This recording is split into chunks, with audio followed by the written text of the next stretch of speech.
এই দেখো বন্ধুরা, আমি এখন সূর্য সেন পার্কে ট্রেনে চড়েছি ফাইনালি অনেক বছর পরে, যেটা আমার পুরনো জায়গা।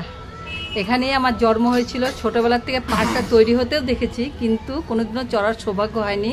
ফাইনালি আজকে আমার নাতি মেয়েদের চক্করে চলে আসলাম, কিন্তু এসে খুব মিস করছি। সেই ছোট্টবেলার কাহিনীগুলো মনে পড়ে যাচ্ছে, পুরনো দিনের কথা। ওই যে একটা গান আছে না, পুরনো সেই দিনের কথা, ভুলবি কি রে হায়, সে যে চোখের দেখা প্রাণের কথা, সে কি ভোলা যায়। আমার দশ সেই একই রকম। কেন বলো তো, বন্ধুদের মিস করছি, সেই মিস করে যাচ্ছি আমি।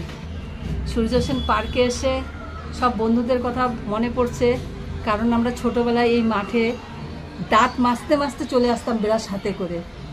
সেই বন্ধু কে কোথায় আছে এখনও কেউ কারোর সাথে দেখা সাক্ষাৎও হয় না, অনেক দূরে। কেন আমাদের সবারই বয়স মোটামুটি হয়ে গেছে। এই যে আমার কোলে যে বসে আছে, এটা অ্যাকচুয়ালি আমার নাতি। তাহলে বুঝতেই পারছো বন্ধুরা কত বছরের কথা। Thank you, bye bye. ভালো লাগলে একটা লাইক করে দিও।